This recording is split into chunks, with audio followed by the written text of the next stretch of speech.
Goeiemôre broers en susters. Môre. Hartlik welkom vanoggend hier by ons en ook hier by die nagmaaltafel vanoggend waar ons die voorreg het om weer daar aan te sit. Koenie, ek sien dat vir jou gaan dit met Petra. Waar die pyn? Goed. Nou, die pyn is erg genoeg. Die pyn is erg. Ja. Ons bid vir haar, sy moet beter word. Dankie. Goed, ek het vanoggend die voorreg om 'n baie spesiale verjaarsdag. Tannie Nonnie, Tannie verjaar en ek gaan vir hulle sê in watter jaar Tannie gebore is, ek gaan dit vir hulle sê. Tannie Nonnie is in 1935 gebore, soos ek julle nou maar die wiskunde doen, né? Tannie Nonnie, jy is vir my so 'n voorbeeld. Ek sê altyd, julle leer vir my dat ouderdom is net 'n nommer. Nou is ons almal wakker. En ek wil vir Tannie sê baie hartlik geluk en baie dankie vir die voorbeeld wat Tannie vir ons is. By die senior burger geleentheid was sy in die span wat die algemene kennis oor Afrikaans gewen het. So, dit wil gedoen wees, né? So, Tannie Nonnie, baie hartlik geluk. Baie dankie. Baie met nou maar Baie. ja.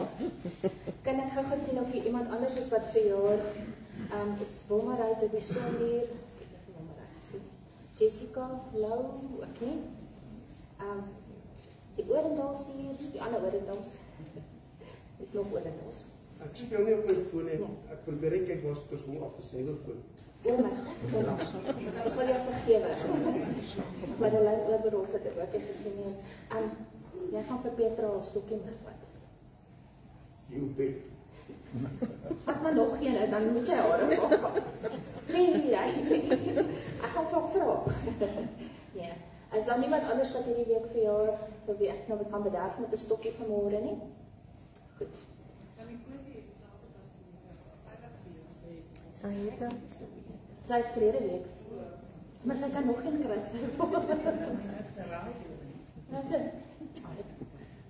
Dis ek wil daar net sien vanoggend, te sien mense by ons vanoggend wat dalk nuut is of vir die eerste keer by ons is, wat ons kan verwelkom. Iemand daar se hand. Asseblief sê vir my wie julle is en waar julle vandaan kom. Ons is Wally en Piva Highwood. Dis ons kleinseun, ons woon hier so in Nieuwstraat. Baie hartlik welkom by ons. Ek hoop dat dit vir julle 'n goeie ervaring is saam met ons vanoggend. En goeiemôre. Goed.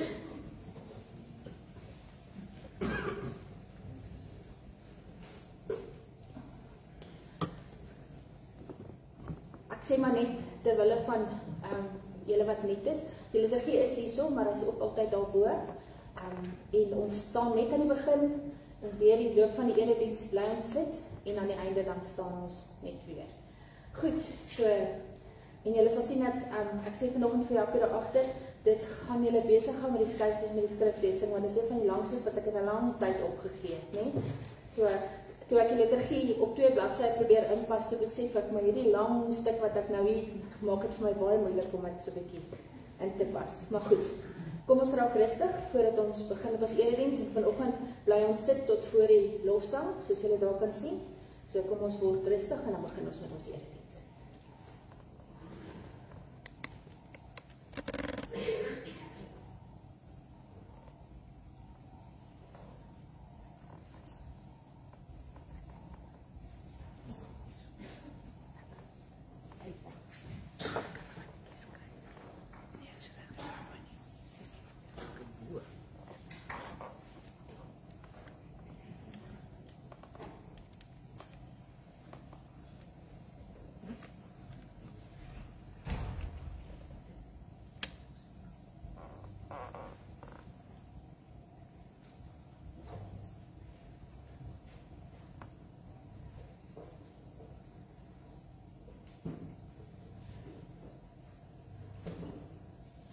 Onse God, wat die wêreld met alles daarin gemaak het. U is die Here van die hemel en die aarde. U woon nie in tempels wat deur mense gemaak is nie. U het ook nie nodig dat mense u versorg nie. Inteendeel, dit is u wat aan almal lewe, asem en alles gee. Uit een mens het hy al die nasies gemaak. U het hulle gemaak om oor die hele aarde te woon. U het bepaal hoe lank hulle sal bestaan en waar hulle sal woon. U het die mens gemaak om U te soek. Al sou mense ook moes rondtas om U te vind.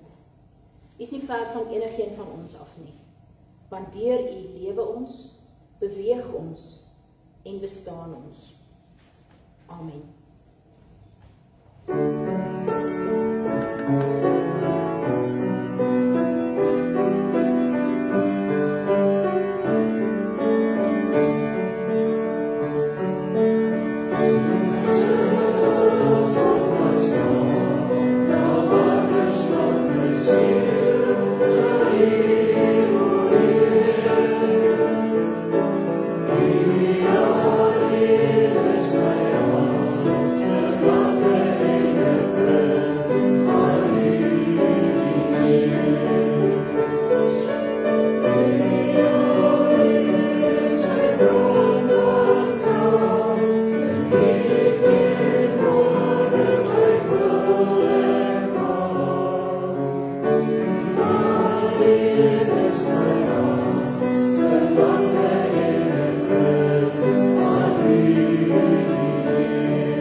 Gemeente, genade en vrede vir julle van God ons Vader, van Jesus Christus die Here en van die Heilige Gees.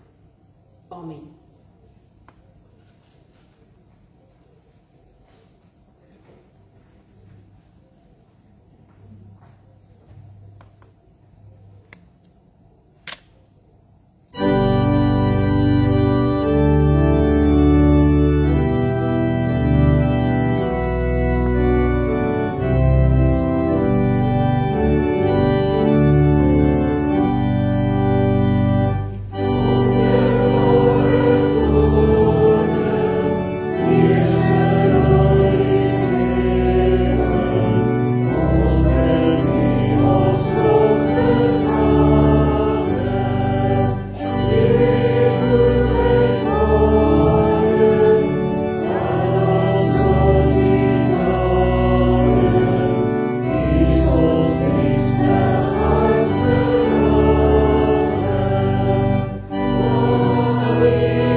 In Johannes 14, vers 15 tot 21, hoor ons die wil van God vir ons. As julle my liefhet, sal julle my opdragte uitvoer. Ek sal die Vader vra, en hy sal vir julle 'n ander voorspraak stuur, om vir ewig by julle te wees, naamlik die Gees van die waarheid. Die wêreld kan hom nie ontvang nie, omdat hulle hom nie sien nie, en hom nie ken nie. Maar julle ken hom, omdat hy by julle bly, en in julle sal wees.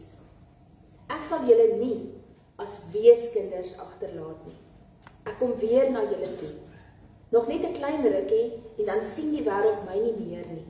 Maar julle sien my, omdat ek lewe, en julle sal lewe. Daardie dag sal julle weet, dat ek in my Vader is, en julle in my, en ek in julle. Wie my opdragte het en dit uitvoer, dit is hy wat my liefhet. En wie my liefhet, hom sal my Vader lief hê, en ek sal hom ook lief hê, en my aan hom openbaar.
Staan en ons praat almal saam, die apostolikum, ons sê dit almal saam op as ons geloofsbelijdenis in die drie enige God.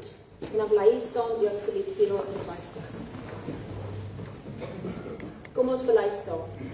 Ek glo in God die Vader, die Almagtige is, die skepper van die hemel en die aarde, en in Jesus Christus, sy eniggebore Seun, ons Here, wat ontvang is van die Heilige Gees, gebore is uit die maagd Maria, wat gelei het onder Pontius Pilatus, gekruisig is, gesterf het en begrawe is, en ter helle neergedaan het, wat op die derde dag weer opgestaan het uit die dode, wat opgevaar het na die hemel, en sit aan die regterhand van God, die Almagtige Vader, van waar hy sal kom om te oordeel, die wat nog lewe, en die wat reeds gesterf het. Ek glo in die Heilige Gees. Ek glo aan 'n heilige, algemene Christelike kerk, die gemeenskap van die heiliges, die vergifnis van sondes, die wederopstanding van die vlees en 'n ewige lewe. Amen. Amen.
En dan dink jy, dis amper die einde, en dan hou hy nog 2 ure aan.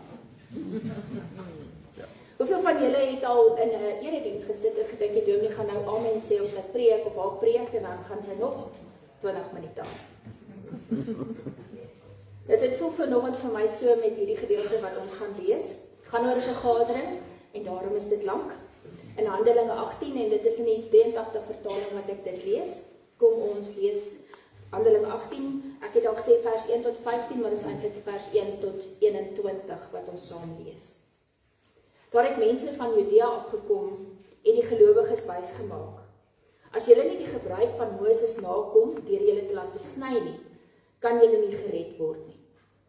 Toe Paulus en Barnabas hulle daarteen verset en in 'n ewige meningsverskil met hulle betrokke geraak het, is daar besluit dat hulle 2 en nog 2 ander van die gemeente na die apostels en die ouderlinge in Jerusalem toe moet gaan in verband met hierdie vraagstuk.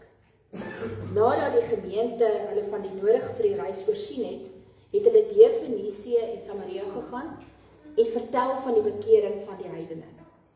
Hieroor was al die gelowiges baie bly. Toe hulle in Jerusalem aankom, is hulle deur die gemeente, die apostels en die ouderlinge verwelkom. Hulle het vertel wat God alles deur hulle gedoen het. Maar party van die gelowiges wat vroeër Fariseërs was, het na vore gekom en gesê, die bekeerlinge moet besny word en aangesê word om die wet van Moses te onderhou. Die apostels en die ouderlinge het toe bymekaar gekom om hierdie vraagstuk te bespreek. Na 'n lang bespreking het Petrus opgestaan en vir hulle gesê, broers, julle weet dat God my lankal uit julle geleerdere gekies het om die evangelie aan die heidene nasies te verkondig, sodat hulle dit kan glo. En God wat die harte ken, het dit bevestig deur die Heilige Gees aan hulle te gee, net soos aan ons. Hy het geen onderskeid tussen ons en hulle gemaak nie. Hy het ook hulle harte deur die geloof gereinig. Waarom wil julle nou dan God se geduld op die proef stel, deur op die nek van die gelowiges uit die heidene nasies 'n juk te lê, wat ons voorvaders nie in staat was om te dra nie, en ons ook nie? Nee. Ons en ook hierdie gelowiges glo dat ons net deur die genade van die Here Jesus gered word. Daarna het al die mense stil gebly en na Barnabas en Paulus geluister. Hulle het vertel van die wondertekens en wonders wat God deur hulle onder die heidene nasies gedoen het. Toe hulle klaar was, sê Jakobus, broers, luister na my. Simon het verduidelik hoe dit God self is wat begin het om na die heidene nasies om te sien, deur vir hom 'n volk uit hulle te versamel. Die profete sê dieselfde, daar staan geskrywe, daarna sal ek terugkom, en ek sal die vervalle huis van Dawid weer opbou, en ek sal sy bouvalle herstel en dit weer regmaak, sodat al die ander mense die Here kan soek, ja, al die heidene nasies wat ek geroep het, om my eiendom te wees, sê die Here wat hierdie dinge doen. Dit is van ouds af bekend. Daarom meen ek, dat ons nie dit moeilik moet maak vir die heidene wat hulle tot God bekeer nie. Maar ons moet vir hulle skryf om nie vleis te eet wat aan 'n afgod geoffer is nie, want dit is onrein.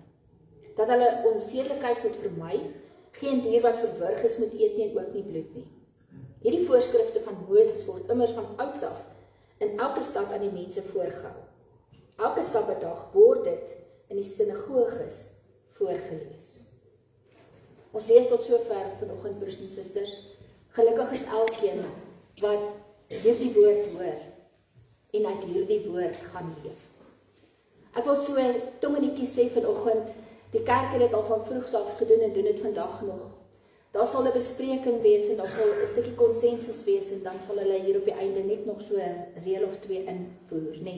Maar hulle moet asseblief nie afgodsvleis eet nie en hulle moet asseblief nie dit en dat doen nie. Net sodat die Fariseërs daarom so 'n bietjie gemaklik is met dit wat daar gebeur het nie. As ons vanoggend, broers en susters, na hierdie gedeelte luister, wil ek ons eers vir 'n oomblik terugvat, so 'n bietjie later as wat hierdie gedeelte geskryf is. Hierdie is so in die 1ste eeu geskryf. Ek vat julle vanoggend so na die 4de eeu toe, so 312 na Christus. Konstantin was toe keiser in Rome. En Konstantin het 'n eienaardige ervaring gehad op 'n dag. Op 'n dag het hy 'n kruis in die hemelruim gesien. En toe word daar vir hom gesê, onder hierdie teken sal jy oorwin. En Constantyn het toe 'n Christen geword. Maar hy het meer as dit gedoen. Hy het uiteindelik die kerk en die keiserskap, die regering bymekaar uitgebring. Hy het die twee verenig, omdat hy nou self ook 'n Christen was. En hy het die Christendom die hoofgodsdienst gemaak in sy Romeinse ryk. Wat alles positief is, maar ons weet wat die gevare ook daarvan is, as staat en kerk te naby aan mekaar kom nie. Wat hy gedoen het, wat vir die kerk baie positief was, en wat eintlik vir die kerk 'n nalatenskap gelos het tot vandag toe, is die belydenis van Nicea. Hy het 'n opdrag gegee by die konsilie van Nicea, dat daar 'n belydenis bymekaar gesit word, naas die apostolikum, wat vertel en sê, wat bely ons. En daardie belydenis gebruik ons tot vandag toe nog. Hy is 'n bietjie meer uitgebreide een as die 12 artikels. Dit was ook Constantyn se bydrae tot die kerk, wat 'n baie positiewe bydrae was, wat hierdie man gebring het. Tot op daardie stadium, as 'n mens na die simboliek van die kerk gekyk het, dan sou jy 'n hele paar simbole gekry het, maar jy sou veral die vis gekry het, ethos, wat sê Jesus Christus is ons redder, en jy sou 'n anker gekry het. En 'n anker is dit wat vir ons sê waar ons veilig is en vas staan in storms. Constantyn was daarvoor verantwoordelik, dat die kruis die grootste simbool geword het in die Christelike kerk. Omdat hy hierdie simbool persoonlik aanvaar het, en hy dit baie keer ook tentoongestel het, was dit 'n simbool wat toe begin groei het in die kerk. En vandag is dit vir ons belangrikste simbool, dat ons onder die kruis van die Here leef. Maar die gevaar, broers en susters, en dit het ons al menigmaal gesien gebeur, waar kerk en staat te naby aan mekaar kom nie, is dat daar onder hierdie simbool van die kruis triomfantlik bo-oor ander mense gepraat en geloop word.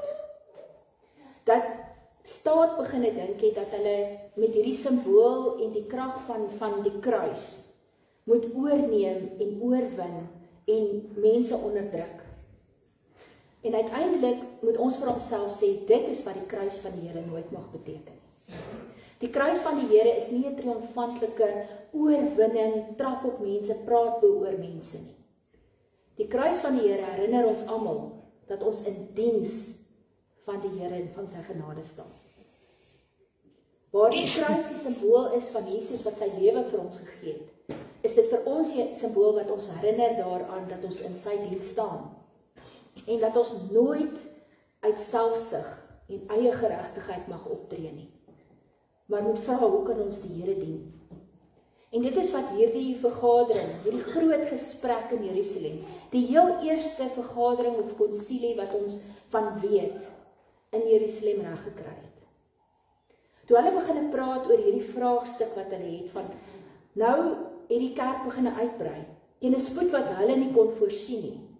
Paulus is daar besig in die wêreld met sy span mense, Petrus het al so in die wêreld gaan rondloop, en hulle is besig om mense te bring na die kerk toe. Die mense hoor die evangelie, word deur die Gees gelei om te begin glo, en nou skielik sit hulle met 'n probleem, want nou moet die praktiese goed bykom, by dit wat hier gebeur, en dis waar hulle bietjie vasloop in die praktyk in die kerk. Party het gesê, hierdie ouens moet eers Jode word voor hulle kan Christene wees. En dan was daar hierdie baie duidelike stemme van Paulus en Barnabas en selfs Petrus wat gesê het, nee, dit kan tog nie. In hierdie gesprek, wat is uiteindelik die ding wat die meeste gewig dra? En dit, broers en susters, is wat ons moet snap in hierdie wêreld. Dit wat die meeste gewig dra, is nie die praktyk nie. Dis die besef dat God se genade is die onderliggende, is die belangrikste. En jy moet gehoor gee in alles wat jy doen aan die genade van God. En daardie genade van God moet in jou praktyk ingebou wees. En in ons gewone lewens, as dit nou nie gaan oor die kerk se praktyk nie, beteken dit dat die genade van God is die rigtingwyser. is die ding wat die meeste gewig dra in jou lewe. En alles wat jy doen, as jy vra oor hoe jy prakties goed moet doen, wat is jou volgende stap? Is jou eerste vraag. Wat is God se genadige bedoeling in hierdie situasie? En hoe kan ek getrou bly aan die Here en sy genade in hierdie geval? Hierdie eerste konsilie, hierdie eerste vergadering leer vir ons dit, dat geloofswaarhede en die absolute geloofswaarheid van God se genade dra die meeste gewig. Nie hoe ek voel nie hoe ek dink nie, maar uiteindelik dit wat die Here wil in my lewe, in ons lewens, in ons wêreld, is wat moet gewig dra in ons gesprekke en in ons uitmaak van wat moet ons volgende doen en hoe behoort dit gedoen te word.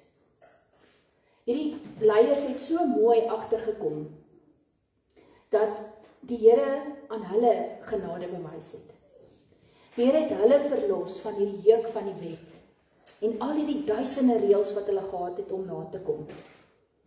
En omdat die Here hulle verlos het en hulle uit genade gered het, is dit presies dieselfde gedagtegang wat hulle moet gebruik om oor ander mense te dink. Dat jy nie die juk op hulle kan gaan lê wat jy self nie eens kon nakom nie. Maar dat ons almal in genade gered is en daarom moet ons mekaar ook in genade aansien. En aanneem dat dit wat die Here vir my wil hy vir jou. En daaraan moet ons getrou wees. Wat 'n wonderlike gedagte dat hulle uit die kern dit kon haal. En dat dit wat hulle saambind as gelowiges, oor al die wêrelddele waar hulle gelowiges was, waar ons vandag gelowiges is die genade van die Here, is die liefde van die Here, is sy genadige bedoeling. En dit wat ons onderskei van mekaar is van mindere belang. Dit dra nie gewig nie, want ons is een in Christus. In die eerste gedeelte wat ons vanoggend gelees het uit Johannes sê hy, in Christus is ons een. Ons behoort aan Christus, Christus behoort aan God en hy behoort aan ons. Ons is onlosmaaklik deel van mekaar. En daarom moet ons na mekaar kyk op hierdie manier. Hierdie gedeelte sê eintlik vir ons dat die Here nog altyd besig was om sy genadige bedoeling te laat uitwerk. Dis waarmee hy besig is. Dis wat hy doen. En ons kan nie met iets anders besig wees nie. Ons kan nie ons eie kop volg of self die reëls wil maak en wil besluit hoe moet hierdie goed uitwerk nie. God se plan is 'n genadige een, is 'n liefdevolle een. Sy wil is om ons te red. En daarby word niemand uitgesluit nie.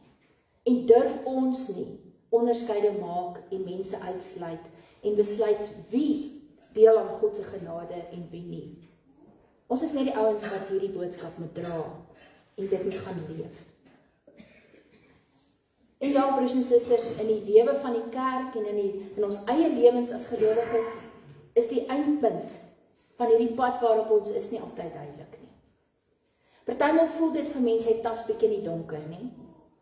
Jy is nie altyd seker van waarheen nou nie. Wat moet volgende gebeur? Waarheen is ons op pad? Is ons op die regte pad en doen ons die regte goed nie? En partymal is dit 'n geloofspad, want jy loop al weet jy nie presies waarheen nie. Jy vertrou dat die Here weet waar hierdie eindpunt lê en waarheen hy met ons op pad is. En dit wil ek vanoggend illustreer met die beeld van jou kopligte van jou voertuig. As jy iewers daar op 'n donker plaaspad of in die platte land waar daar nie baie ligte is nie, as jy besig is om daar te ry, wel selfs in Pretoria deesdae, as jy op die R21 ry is daar nie lig nie, dan voel jy ook maar jou pad, nie. Maar dan het jy jou kopligte om die stukkie voor jou te verlig. En selfs al sit jy hom op sy sterkste stelling, het jy maar net 'n paar 100 meter wat jy vorentoe kan sien. En jy ry versigtig op hierdie stukkie pad wat nou belig is. En soos wat jy vorder, word die volgende stuk belig. En so vorder jy uiteindelik tot jy by jou bestemming uitkom. En dis wat hierdie gedeelte vir ons sê. as ons nie al die wysheid het nie, as ons nie onmiddellik alles verstaan nie, as ons nie dadelik die plan kan sien nie, dan gaan jy versigtig, maar vol vertroue vorentoe. Want jy het hierdie lig, wat jou pad vir jou verlig. En uit die gedeelte wat ons vanoggend gelees het, wil ek vir julle 3 bronne van lig gee, wat hulle gebruik het, om te verstaan wat moet hulle volgende doen. En daardie 3 bronne van lig is vir ons nog net so bruikbaar. Die eerste een is baie maklik, dis die woord van God. Die evangelie van Jesus Christus wat vir ons verduidelik wat God se genadige bedoeling is. Die woord wat vir ons verduidelik dat God kom red het uit genade en dat hy ons in liefde insluit by sy plan en sy wil. En oral waar 'n mens dit lees in die woord, word dit vir jou duidelik. Want ons leef uit daardie genade. As ons vanoggend hier voor by die nagmaaltafel kom aansit, doen ons dit nie uit ons eie krag nie, ons doen dit uit genade. En niemand word hier geweier wat mag aansit aan die tafel nie. Omdat ons glo, mag ons hier kom aansit. Omdat ons vergewe is, mag ons hier kom aansit. Omdat God genadig is, sit ons vanoggend aan sy tafel. En dit onderstreep die woord vir ons aanhoudend.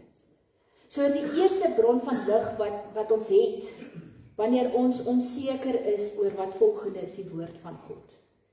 Wat vir ons vertel wat God se genadige bedoeling is. En ek het aan die begin gesê, dis die ding wat die meeste gewig dra. Dis die vraag wat jy eerste vra. Dan het hulle vir ons 'n baie mooi tweede voorbeeld gegee. En dit is dat die ouens wat 'n ander ervaring gehad het as die ouens in Jerusalem, die geleentheid gekry het om hulle ervaring te deel. Hulle kom en hulle vertel nie vreeslike mooi storieetjies nie. Hulle kom vertel vir hulle, daar waar ons aan die werk was, het ons gesien dat die Gees hierdie mense begelei. Dat die Gees vir hulle geloof gee. Dat hulle die Gees ontvang het en daarom deel van ons is. So in hierdie geloofservaring wat hulle gehad het hulle kom vertel en gesê, dis wat ons getuig. Nie wat ons vir julle wil sê en waaroor ons bo oor julle wil praat nie, ons getuig teenoor julle van die werk van die Here daar waar ons besig is. So ons het die woord en ons het hierdie geloofservaring vanuit hulle ervaring van wat die Gees gedoen het. En dan die derde ene, en dis natuurlik altyd die moeilikste een, veral as ons van mekaar verskil, en veral as ons moeilike besluite moet neem. Die derde ding wat hulle gedoen het, nadat hulle na die woord geluister het, na mekaar geluister het, was om in gesprek met mekaar oor die woord en hulle ervaring te gaan. En dis 'n tydsame proses. Hulle het tyd geneem om na mekaar te luister, om na elke verskillende stem te luister. Hulle het mekaar gehoor in die geloof. Hulle het nie probeer om bo oor mekaar te praat nie, maar hulle het na mekaar geluister. En hulle was bereid dat die Gees hulle in daardie oomblik lei om tot by die regte konsensus te kom. En dit, broers en susters, bly vir my die mooiste voorbeeld van hoe ons probleme oplos, hoe ons konflik benader, hoe ons moeilike besluite en 'n onseker toekoms benader. Ons gaan terug na die woord toe. Ons luister na mekaar in ons geloofservaring. Ons praat met mekaar waar ons met mekaar verskil. En ons kom by 'n plek uit waar die Here ons gelei het om mekaar in genade te aanvaar en na mekaar te luister. En dis die mooiste ding van ons lewens. Dis die mooiste ding van die kerk en van alle gelowiges. Dit maak nie saak of daai gelowige op die Cook-eilande sit, daar bokant Nieu-Seeland, en of dit iemand is wat in Europa sit, en of dit iemand aan die suidpunt van Afrika is nie. Ons leef met 'n geloofsdimensie. 'n Dimensie wat meer is as dit wat ons sien en verstaan. Elke gelowige het hierdie ekstra dimensie in jou lewe.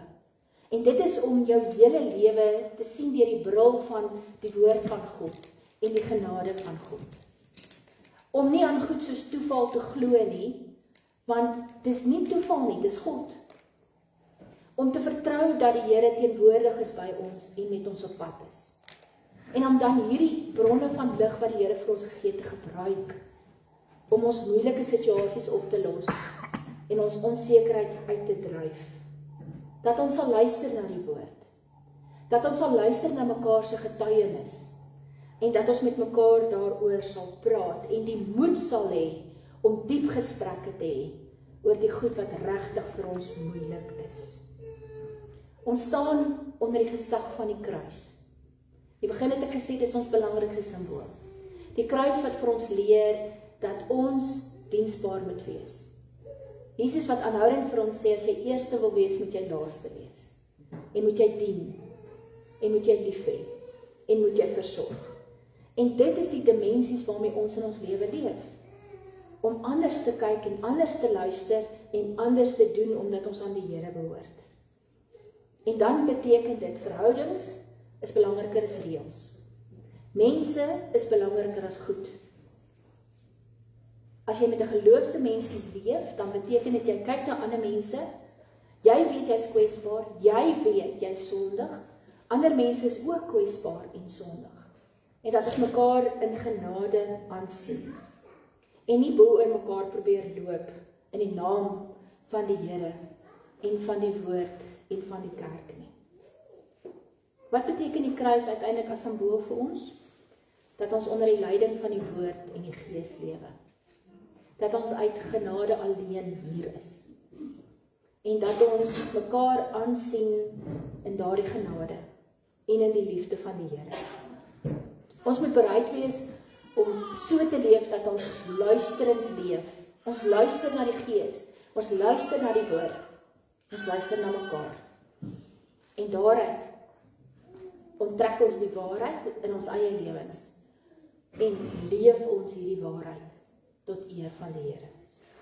Mag dit vir ons so wees dat hierdie lig vir ons genoeg is op die pad, sodat ons sal bly glo, sal bly vertrou en sal bly volhard. Amen. Kom ek hou vir ons die formulier voor, sodat ons aan die nagmaaltafel kan aansit. Voordat ek by hierdie formulier uitkom, wil ek net so lank vir u sê, dat u almal hartlik welkom is om vanoggend aan die tafel te kom aansit, nadat ons geluister het wat die nagmaaltafel vir ons beteken, en dat ons, soos wat dit maar ons gebruik is, hier van vooraf, vir die mense wat net is, sal aanstap, en as u voorkom en u is nie plek by die tafel, en u sit rustig hier voor, die volgende tafel is u welkom om te kom aansit. By die tweede tafel, onthou asseblief almal wat in die banke bedien wil word, steek jou hand op, maak seker dat iemand vir julle sien, sodat hy vir julle daar in die banke kan bedien. Goed, broers en susters, kom ons luister nou na die formulier vir die bediening van die nagmaal, sodat ons onsself net weer kan opskerp oor waarom ons aan die tafel kom aansit. Geliefdes in ons Here Jesus Christus, deur Jesus het voor sy dood, saam met sy disippels, brood en wyn geneem, en gesê hulle moet dit gebruik tot sy gedagtenis. Daarom vier ons die nagmaal. Die nagmaal is een van die kerk se 2 sakramente tot versterking van ons geloof. Met die tekens van brood en wyn verseker Jesus Christus ons deur sy gees van ons gemeenskap met God en met mekaar. By die tafel van die Here is ons saam om God te verheerlik. Ons glo dat die Here deur sy gees by hierdie feesmaal teenwoordig is. Wanneer ons die brood en wyn ontvang, herinner dit ons dat ons verlos is deur die dood en opstanding van Jesus Christus. Deur geloof in Jesus Christus het ons saam met hom gesterf en staan ons saam met hom op tot 'n nuwe lewe. Die nagmaal wil ons daarvan verseker dat ons aan Christus deel het. By hierdie maaltyd rig die Here ons hoop ook op 'n hemelse feesmaal saam met God en al die gelowiges. Ons behoort vir ewig aan God. Daarom hoef ons niks te vrees nie. Christus is die een wat was en wat is en wat kom, die Here van die toekoms. Rondom hierdie tafel word die gemeenskap van gelowiges sigbaar. Ons het immers almal deel aan hierdie brood en wyn. Die liefde wat God aan ons skenk, bind ons aan mekaar. Voor ons by die tafel aansit, moet ons onsself eers ondersoek en afvra of ons bereid is om deur ons doen en late hierdie band van liefde te versterk. Ons is bewus van ons eie sonde en daaroor berou. Omdat Jesus Christus ons vergewe, mag ons by sy tafel aansit. Die deelname aan die nagmaal wil ons opnuut verseker van sy genade. Wanneer ons van die tafel af opstaan, stuur God ons om wêreldwyd te getuig van sy versoening, sy sorg en liefde. God versorg ons met hemelse en aardse brood. Kom ons versorg uit dankbaarheid, mekaar en ander ook so. Broers en susters, terwyl die tafel gereed gemaak word, kom ons sing, en ons sing lied 297, daar die eerste en die derde vers.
Kom broers en susters, alles is gereed, kom sit aan die tafel van die Here.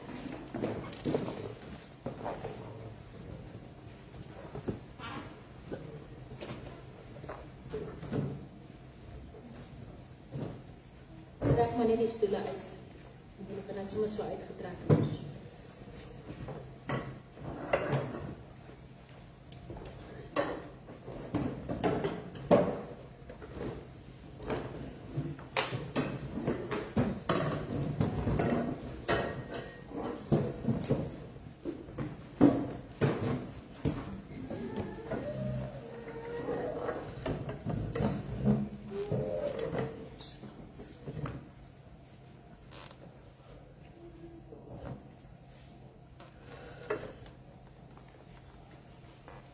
Die brood wat ons breek, ter die deel wat ons het, aan die liggaam van Christus.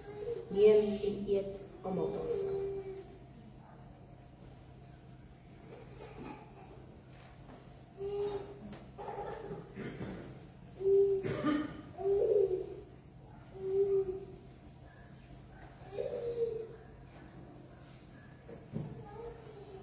Die wyn wat ons drink, ter die deel wat ons het, aan die bloed van Christus. Neem, drink daarvan en gedenk die Here elke keer as julle van hierdie brood eet en van hierdie wyn drink.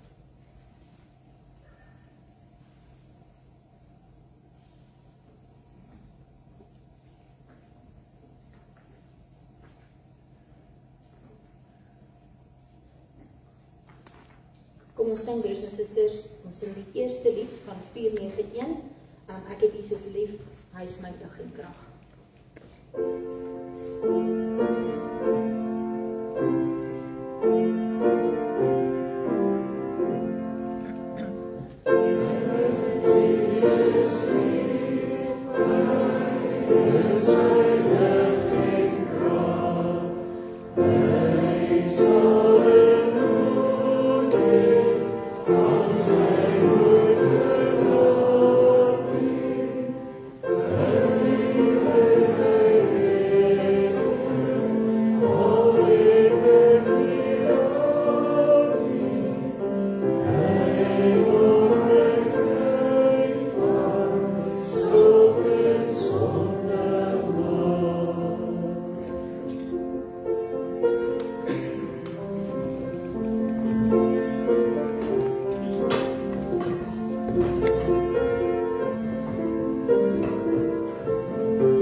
wil daarom net verduidelik, broers en susters, voor ons by die tweede tafel kom. As jy hier kom sit, sal jy sien dat meeste kelkies het rooi in, dis die wyn, en dan is daar ook druiwesap of appelsap wat beskikbaar is in die middel, so vir die ouens wat verkies om glad nie te drink nie. Ons het besluit om weer die borde so aan te skuif, so stuur maar net die bord so aan, hulle kom weer terug, ja, die Hawkins hier na ons toe. Kom broers en susters, alles is gereed, kom sit aan die tafel van die Here.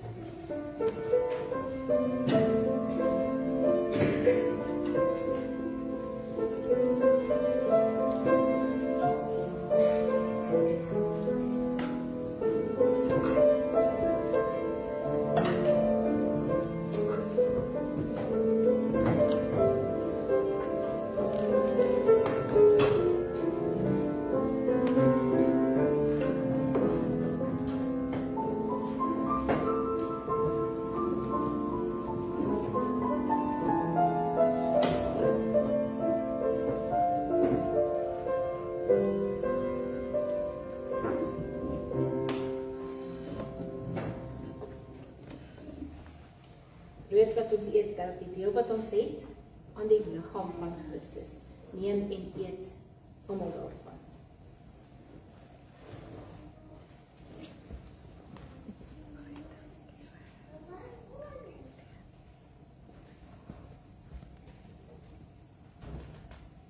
Almal moet onthou hulle hande op te steek asseblief.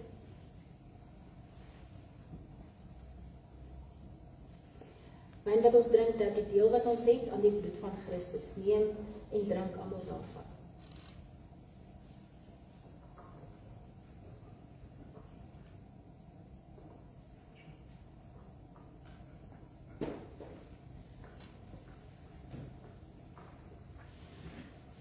Kom ons sing die tweede vers van lied 491.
Broers en susters, alles is gereed, kom sit aan die tafel van die Here.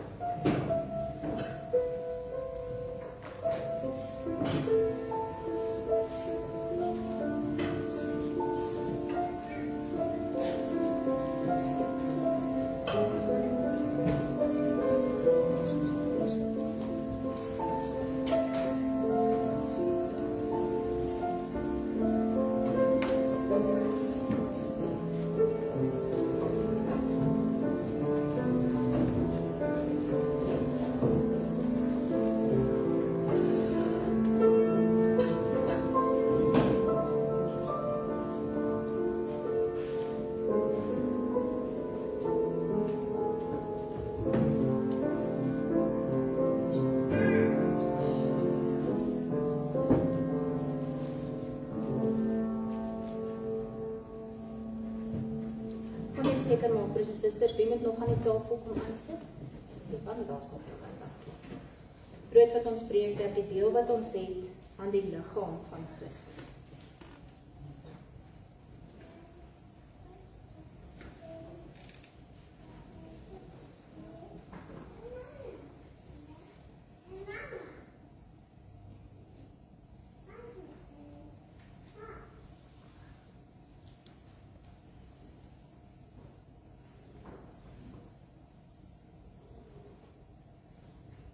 beker waaruit ons drink, of die glas is waaruit ons drink, dat die deel wat ons het aan die bloed van Christus, neem en drink daarvan, en elke keer as julle daar buite leef, gedenk die Here in alles wat julle doen. Kry vir julle.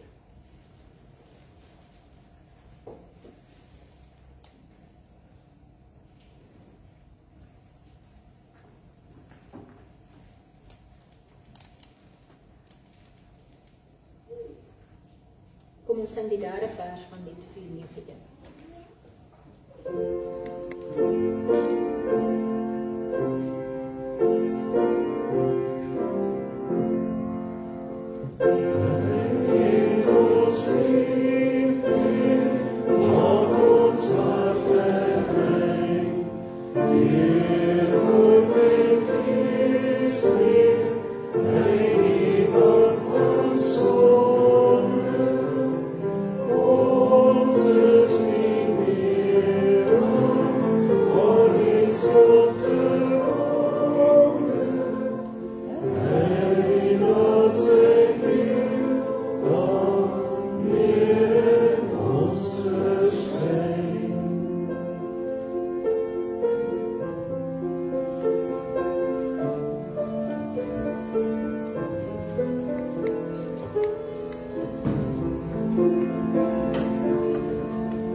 Kom broers en susters, alles is gereed, kom sit aan die tafel van die Here.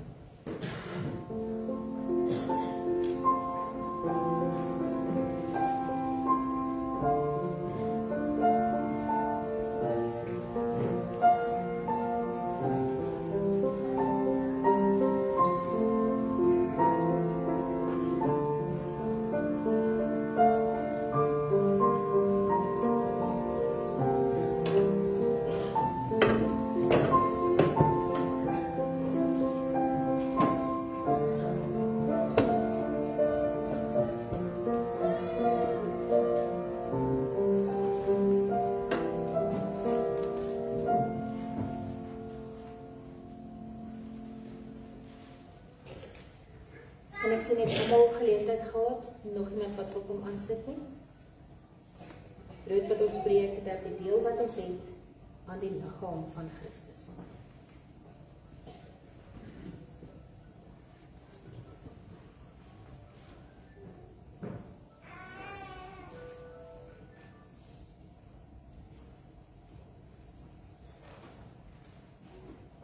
Die wyn wat ons drink, dat die deel wat ons het aan die bloed van Christus. Neem daarvan, eet dit en wees verseker van die Here se genade in jou lewe.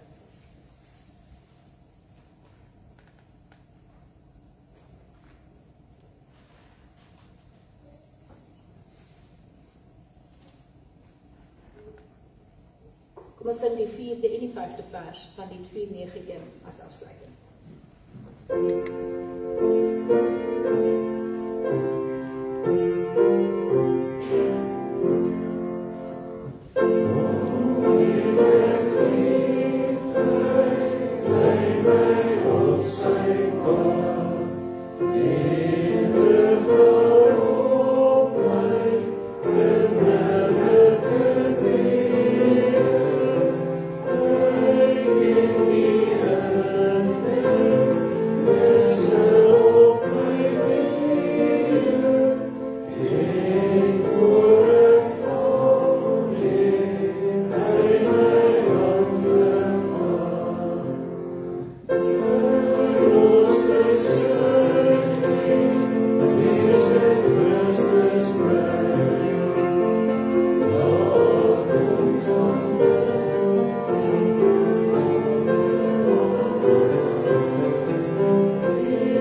Here ons God, ewige God, hemelse Vader, dankie dat ons vanoggend deur beide die woord en die sigbare teken van die nagmaal weer en weer kon hoor hoe groot die genade is. So wyd soos die Heer se genade sê ons baie keer. Maar Here, ons kan nie deur ons woorde bepaal hoe wyd daardie genade is nie. Dankie dat ons vanoggend kan besef hierdie klein, eenvoudige simbole wys ons na 'n baie groter ewige werklikheid. Lei ons op ons pad sodat ons kan volhard en kan vertrou en kan bly glo. Dankie Here dat U ons genadig is. Dat U ons versorg, dat U vir ons die pad wys. En gee Here dat ons erns sal maak met dit wat U vir ons gegee het om ons te help op hierdie pad. Dat ons U woord sal koester en sal gebruik. Dat ons sal luister na die Gees. En dat ons luister en sal lewe. En Here, dat U wat ook ons aan mekaar gegee het, vir ons die opdrag gegee het om na mekaar om te sien. Gee dat ons ook na mekaar sal luister. Dat ons sal getuig teenoor mekaar van U liefde en U sorg. En dat ons op die regte manier met mekaar sal optree. Baie dankie Here dat U vir ons in hierdie wêreld gesit het as 'n baken van lig. Nie omdat ons so wonderlik is of sulke goeie ligdraers is nie, maar omdat ons juis voorbeelde van U genade is. Van mense wat eintlik niks verdien nie, maar deur U begenadig word, deur U regop getel word, deur U versorg word en dat U ons ook nog seën met alles wat ons nodig het om gelowiges te wees. Dankie Here dat ons kan bid vandag vir ons gemeente en ons gemeenskap. Dat ons in die omgewing waar ons leef soveel rede het om dankbaar te wees, want ons is baie gelowiges saam. En ons almal strewe om U naam te vereer in alles wat ons doen. Here, gee dat U naam sal weer klink en dat U gedien sal word oral en dat die liefde altyd sal seëvier. Wil U met ons wees in hierdie week, waar ons partymal moeilike besluite moet neem en moeilike goed moet bedink en nie altyd die antwoorde het nie en daar meer vrae is as antwoorde.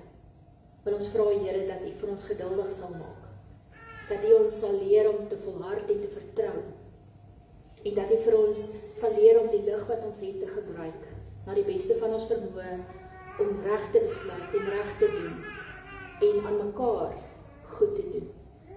Dankie dat ons hierdie dinge mag bid in U naam. Dat ons weet U hoor ons en U weet wat ons nodig het. En U seën ons daarmee. In die naam van Jesus ons Here en ons Verlosser. Amen. Good.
seën van die Here en gaan in sy vrede.